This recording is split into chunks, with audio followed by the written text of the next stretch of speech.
Good morning student. आज हम कक्षा 7 का पाठ 2 पढ़ेंगे। पेड़ का जीवन, यानी पेड़ का जीवन होता है वो कैसा होता है, पेड़ किस प्रकार से जन्म लेता है, क्या क्या हमारे काम आता है और किस प्रकार अपना जो संपूर्ण जीवन है वो न्योछावर कर देता है। तो इस पाठ में पेड़ के संपूर्ण जीवन के बारे में बताया है। किस प्रकार ये प्रतिदिन वर्दी को प्राप्त करते हुए हमारे जीवन में भी सहायक की भूमिका निभाते हैं। ये हमारे उपकारी बंधु हैं। ये हमें अपनी ही तरह औरों के लिए जीवन को न्योछावर करने की प्रेरणा देते हैं। मिट्टी के नीचे बहुत दिनों तक बीज पड़े रहे, यानी मिट्टी के नीचे बहुत दिनों तक बीज हैं वो दबे पड़े रहे। महीना दर महीना इसी तरह बीतता गया। महीना दर महीना यानी हर महीना ऐसे ही बीतता गया। सर्दियों के बाद वसंत आया, उसके बाद वर्षा की शुरुआत में एक दिन पानी बरसा। अब और छिपे रहने की ज़रूरत नहीं थी, मानो बाहर से कोई शिशु को पुकार रहा हो।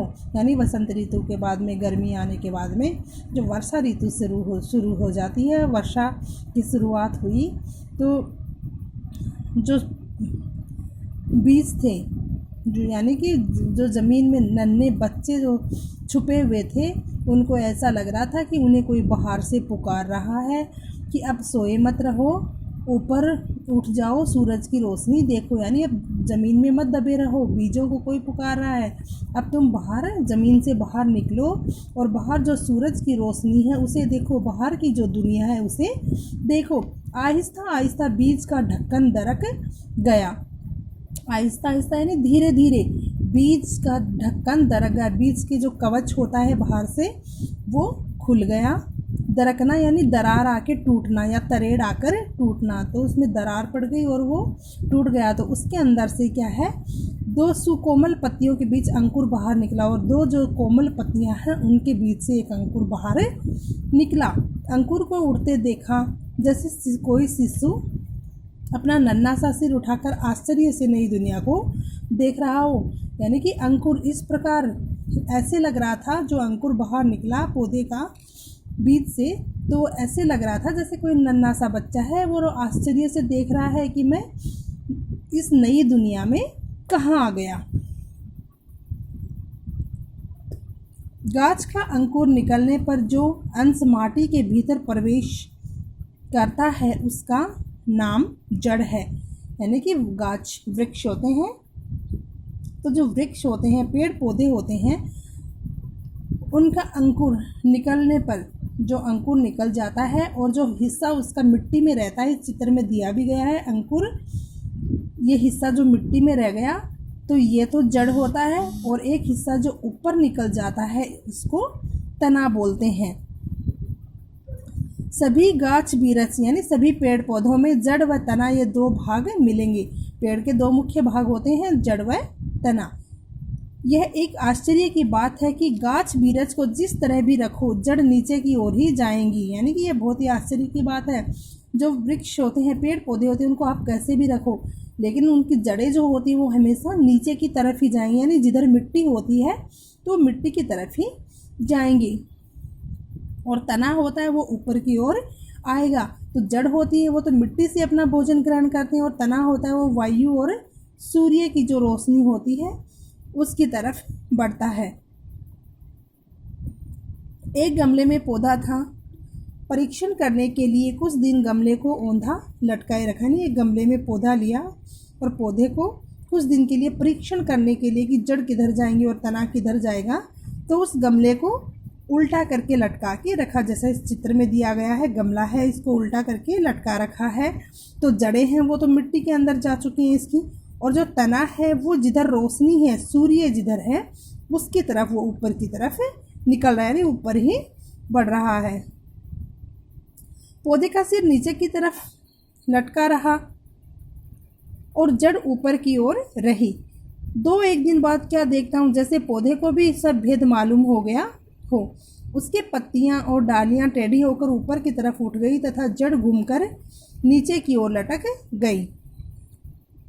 तुमने कई बार सर्दियों में मूली काट कर बोई होगी, देखा होगा पहले पत्ते व फूल नीचे की ओर रहे हैं, कुछ दिन बाद देखोगे कि पत्ते और फूल ऊपर की ओर उठ गए हैं।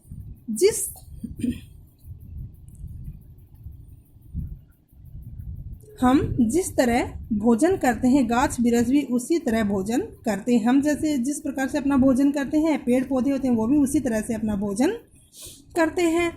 इनके दांत, हमारे दांत हैं, कठोर चीज़ खा सकते हैं। हमारे तो दांत होते हैं, तो हम जो कठोर चीज़ें होती हैं उन्हें खा सकते हैं। लेकिन नन्हे बच्चों के दांत नहीं होते, वे केवल दूध पी सकते हैं। गाछ बिरछ के भी दांत नहीं होते, इसलिए वे केवल तरल द्रव्य या वायु से भोजन ग्रहण करते हैं। गाछ बिरछ जड़ के द्वारा माटी से रसपान करते हैं। चीनी में पानी डालने पर चीनी गल जाती है, यानी चीनी होती है उसमें हम पानी डालेंगे तो चीनी है वो गल जाती है, यानी पिघल जाती है। माटी में पानी डालने पर उसके भीतर बहुत से द्रव्य गल जाते हैं। हम चीनी में पानी डालते हैं तो चीनी होती है वो पिघल जाती है। वैसे ही मिट्टी में अगर हम पानी डालेंगे तो पानी डालने पर उसमें जो भीतर जो कुछ द्रव्य होते हैं, कुछ पदार्थ होते हैं, वो गल जाते हैं। गाछ बिरछ वो ही द्रव्य सोखते हैं, यानी वो ही जो द्रव्य होता है जो गल जाता है वही सोखते हैं, उसी से अपना भोजन ग्रहण करते हैं। जड़ों को पानी न मिलने पर पेड़ का भोजन बंद हो जाता है, पेड़ मर जाता है। यानी जब जड़ों को पानी नहीं मिलता है, पानी नहीं मिलेगा तो पेड़ का जो भोजन है वो बंद हो जाएगा और पेड़ मर जाएगा, यानी सूख जाएगा। खुर्दबीन से अत्यंत सूक्ष्म पदार्थ स्पष्टता से देखे जा सकते हैं। यानी खुर्दबीन होता है सूक्ष्मदर्शी, जिसमें लेंस लगा हुआ होता है, उसमें जो हम सूक्ष्म चीज़, सबसे छोटी चीज़ें होती हैं उनको भी बहुत आसानी से देख सकते हैं। तो सूक्ष्मदर्शी से जो सूक्ष्म पदार्थ होते हैं वो बहुत स्पष्टता, यानी बहुत आसानी से साफ साफ दिखाई देते हैं, देख सकते हैं। पेड़ की डाल अथवा जड़ का इस यंत्र द्वारा परीक्षण करके देखा जा सकता है कि पेड़ में हजारों हजार नल हैं। जब हम पेड़ को खोदेंगे, पेड़ पौधे को कभी भी खोद कर देखेंगे तो उसके अंदर बहुत सारी जड़ें होती हैं, पतली पतली जड़ें निकली हुई होती हैं, और वही जड़ों को नल बोलते हैं, और उन्हीं नलों के द्वारा वो अपना भोजन ग्रहण करते हैं। माटी से पेड़ के शरीर में रस का संचार होता है, इन्हीं से जो माटी से जो भोजन जाता है इनके अंदर, वही पेड़ के शरीर के अंदर उन्हीं नलों के द्वारा वो भोजन पेड़ के अंदर जाता है। इसके अलावा गाछ के पत्ते हवा से आहार ग्रहण करते हैं। पत्तों में अनगिनत छोटे छोटे मुंह होते हैं। खुर्दबीन के जरिए खुर्दबीन यानी सूक्ष्मदर्शी के जरिए अनगिनत मुंह पर अनगिनत होंठ देखे जा सकते हैं। पत्तियां होती हैं, पत्तियों पे बहुत सारे ऐसे लाइनें बनी हुई होती हैं, वही क्या है, इनके होंठ होते हैं पत्तों के। जब आहार करने की ज़रूरत न हो तब दोनों होंठ बंद हो जाते हैं। जब हम श्वास लेते हैं और उसे बाहर निकालते हैं तो एक प्रकार की विषाक्त वायु बाहर निकलती है।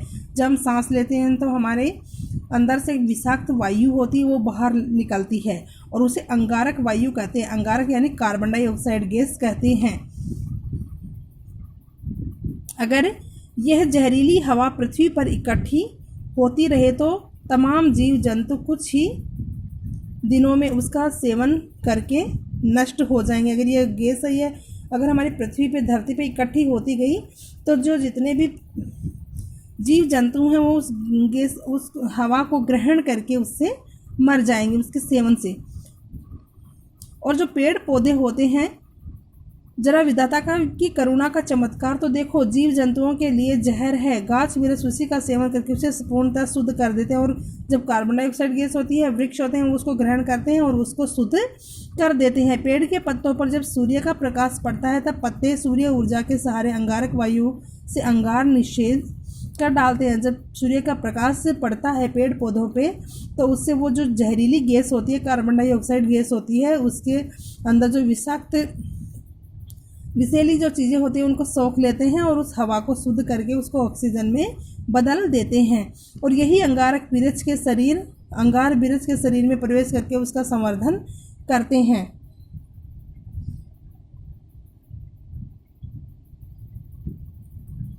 पेड़ पौधे प्रकाश चाहते हैं, प्रकाश न मिलने पर बच नहीं सकते। गाछ वृक्ष की सर्वाधिक कोशिश यही रहती है कि किसी तरह उन्हें थोड़ा सा प्रकाश मिल जाए। यदि खिड़की के पास गमले में पौधे रखो तब देखोगे कि सारी पत्तियां व डालियां अंधकार से बचकर प्रकाश की ओर बढ़ रही हैं।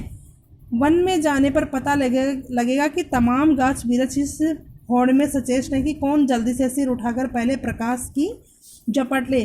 बेल लताएं छाया में पड़ी रहने से प्रकाश के अभाव में मर जाएंगी, इसलिए वे पेड़ों से लिपटी हुई निरंतर ऊपर की ओर अग्रसर होती रहती है। यानी बेल जो होती है, लताएं होती हैं, वो पेड़ों के नीचे रहती हैं, तो वो अगर वो पेड़ों के सहारे ऊपर नहीं बढ़ेंगी तो वो मर जाएंगी।